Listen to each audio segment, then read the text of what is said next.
தற்போது நடைபெறக்கூடிய இந்த இடைத்தேர்தல்கள் என்பதும் மிக மிக முக்கியமான ஒன்று. அப்படியாக இருக்கும் பொழுது தற்பொழுது இந்த வாக்கு எண்ணிக்கை தொடக்கம் என்பதையும் நாம் முக்கிய செய்தியாக பார்க்கிறோம். விருந்தினர்களும் நம்மோடு இணைய தொடங்கி இருக்கிறார்கள். காங்கிரஸிலிருந்து திரு திருச்சி வேலுசாமி நம்மோடு அரங்கில் இணைந்திருக்கிறார். வணக்கம் சார்.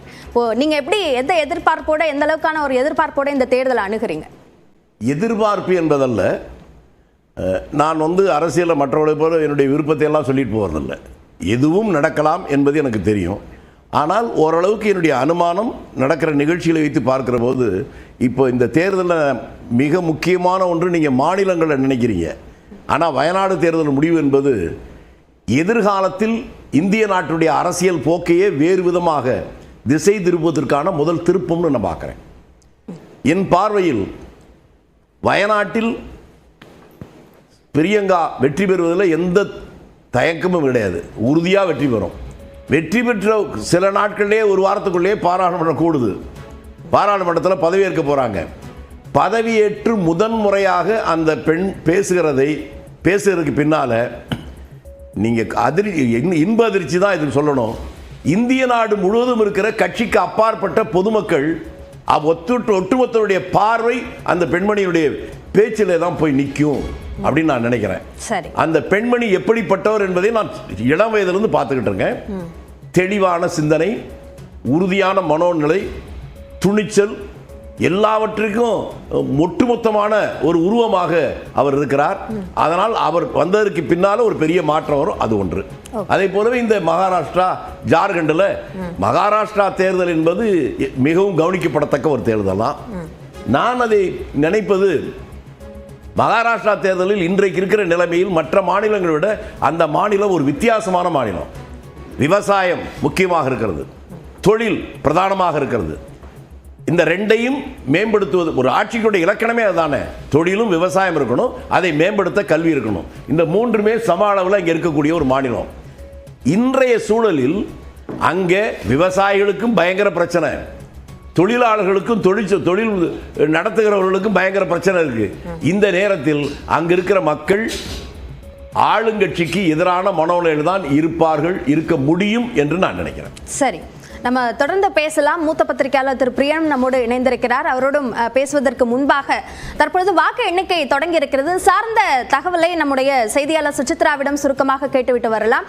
சுசித்ரா, வாக்கு எண்ணிக்கை தொடங்கி இருக்கிறது. தபால் வாக்குகள் தான் எண்ணப்படுகிறதா?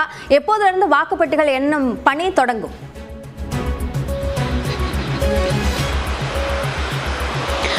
அப்படியா, மகாராஷ்டிரா, ஜார்க்கண்ட் மாநிலங்களுடைய சட்டப்பேரவை தேர்தல்கள் மட்டுமல்லாமல் 48 தொகுதிகளுக்கான சட்டப்பேரவை இடைத்தேர்தல் மற்றும் 2 மக்களவை தேர்தலுக்கான தொகுதிகளுக்கான தற்பொழுது அந்த இடைத்தேர்தலுடைய வாக்கு எண்ணிக்கை அதிகாரப்பூர்வமாக தொடங்கியுள்ளது. முதலில் தபால் வாக்குகளானது முதலில் எண்ணப்பட்டு அடுத்த ஒரு அரை மணி நேரத்தில் சுமார் 8:30 மணி முதல் 8:45 மணி முதல் அந்த ஒரு வாக்கு பெட்டிகளுடைய எண்ணிக்கையும் நடைபெற தொடங்கும் என்ற ஒரு அதிகாரப்பூர்வ தகவலை தேர்தல் ஆணையமானது தெரிவித்துள்ளது. மிக முக்கியமாக இந்த தேர்தலை பொறுத்த அளவில் எந்த ஒரு அசம்பாவிதம் நடைபெறக்கூடாது என்பது காரணமாக வாக்கு எண்ணிக்கை மையங்களில் கடுமையான ஒரு பலத்த பாதுகாப்பு ஏற்பாட்டையும், இந்த வாக்கு எண்ணிக்கை நடைமுறைகளை நேரலையாக லைவ் ரெக்கார்டிங் மூலமாக கண்காணிக்கப்படும் நிகழ்வும் தற்பொழுது தேர்தல் ஆணையத்தால் செய்யப்பட்டுள்ள அனைத்து மாநிலங்களிலும், குறிப்பாக அந்த 15 இடைத்தேர்தல்கள் நடைபெற உள்ள மாநிலங்களிலுமே இந்த ஒரு நடைமுறையை தேர்தல் ஆணையம் செய்துள்ளது. மிக முக்கியமாக உத்தரப்பிரதேச மாநிலம், ஜார்க்கண்ட் மாநிலங்களில் கூடுதல் பாதுகாப்பு என்பது வாக்கு எண்ணிக்கை மையங்களுக்கு போடப்பட்டுள்ளது. வாக்கு பதிவின் பொழுது ஏற்பட்ட அந்த கலவரங்கள் காரணமாக மீண்டும் வன்முறை எதுவும் ஏற்படக்கூடாது என்ற ஒரு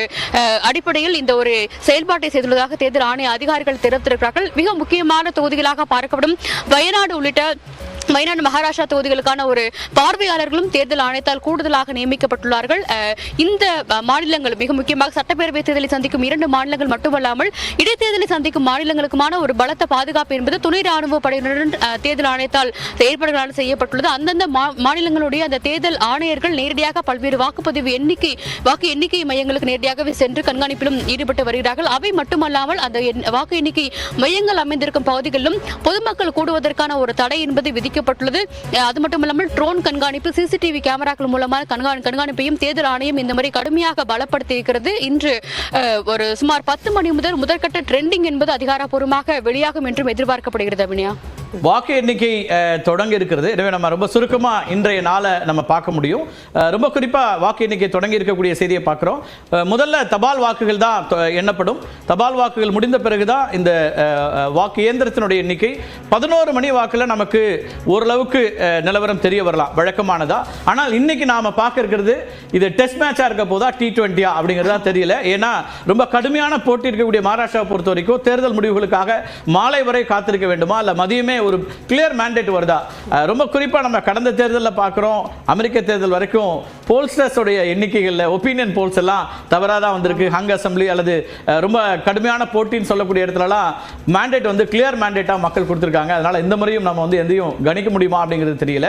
எனவே 11 மணிக்குள்ளாக நமக்கு ஒரு முன்னிலை நிலவரங்கள் வர தொடங்கிறோம். முக்கியமான 3 அம்சங்கள் இருக்கு. விருந்தினர்கள் நம்மோட இணைய இருக்கிறாங்க. ரொம்ப குறிப்பா களத்திலிருந்து நேரடியான தகவல்களை கொடுக்கிறதுல நியூஸ் 18 மட்டும்தான் நேரடியான நெட்வொர்க்ல இருக்கிறோம்.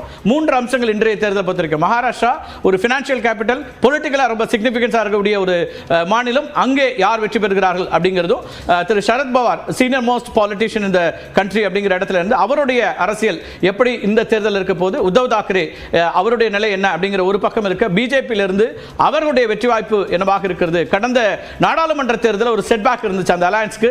ஆனால் இந்த முறை அதிலிருந்து மீண்டு வரக்கூடியதாக ஒப்பீனியன் போல்ஸ்லாம் சொல்றாங்க. எனவே அதனுடைய முடிவுகள் என்னவாக இருக்க போகுது அப்படிங்கிறதும், அதே போல பிரிந்து வந்தவர்கள் ஷிண்டே ஆகட்டும் அல்லது இந்த பக்கம் அஜித் பவார் அவர்களுடைய நிலை என்ன, மக்கள் அவர்களை ஏற்கிறார்களா அப்படிங்கிறதும் ரொம்ப முக்கியமாக இருக்கக்கூடியதாக பார்க்கிறோம். ஜார்க்கண்ட் அதே போல ஆட்சி மாற்றமா அல்லது தொடரப்போகிறதா அப்படிங்கிற கேள்வியோடு இருக்கக்கூடிய ஒரு மாநிலம். இவை தவிர்த்து நாடாளுமன்ற சட்டமன்ற இடைத்தேர்தல்களும் மிக முக்கியமாக பார்க்கப்படக்கூடிய ஒரு நாள். வயநாட்டில் திருமிகு பிரியங்கா காந்தி நேரடியாக களமிறங்குகிறார். அரசியலில், தேர்தல் அரசியலில் முதல் முறையாக நேரடியாக களம் காண்கிறார். எனவே அதன் மீது ஒரு ஈர்ப்பு கவனம் இருக்கிறது. அதே போல உத்தரப்பிரதேசத்தில் 9 சட்டமன்றங்களுக்கான இடைத்தேர்தல் நடைபெறக்கூடிய சூழல்ல அந்த இடைத்தேர்தலில் யாருக்கான வெற்றி இருக்கிறது அப்படிங்கிறது ரொம்ப முக்கியமா இருக்கு. ஏன்னா நாடாளுமன்ற தேர்தல் உத்தரப்பிரதேசத்தை பொறுத்த வரைக்கும் பாரதிய ஜனதா கட்சிக்கு ஒரு செட்பேக் அப்படின்னு சொல்லக்கூடிய அளவுக்காக இருந்தது. அங்கே சமாஜ்வாடிக்கு ஒரு பெரிய முன்னேற்றம் இருந்தது. ஆனால் அதனாலேயே இந்த இடைத்தேர்தல் என்பது திரு யோகிக்கும் அதே போல சமாஜ்வாடியினுடைய தலைவர்களுக்குமான மிக முக்கியமான ஒரு தேர்தலாக இடைத்தேர்தலே மாறக்கூடியதை பார்க்கிறோம். அதே போல மேற்கு வங்கமும் கூட மம்தா பானர்ஜிக்கு அதற்கு பிறகான ஆதரவு எப்படி இருக்குங்கிறத சொல்லக்கூடியதாக மாறி இருக்கிறது. பீகாரும் கவனிக்கக்கூடியதாக மாறி இருக்கிறது. மிக முக்கியமான ஒரு தேர்தல் களம். இந்த தேர்தல் களத்தினுடைய அத்தனை நிமிடங்களையும் அத்தனை நொடிகளையும் அத்தனை முக்கியமான டெவலப்மெண்ட்ஸையும் நம்ம வழங்க இருக்கிறோம். அபிநயா, நீங்க விருந்தினர்களோடையும் தொடரலாம். இப்போ வாக்கு எண்ணிக்கை தொடங்கி இருக்கிறது. அதே போல தபால் வாக்குகள் எண்ணப்பட தொடங்கி இருக்கின்றன. அதே போல எண்ணிக்கைகளை வாக்கு இயந்திரங்களை எண்ணக்கூடியதும் கூடிய விரைவில் தொடங்கிறோம்.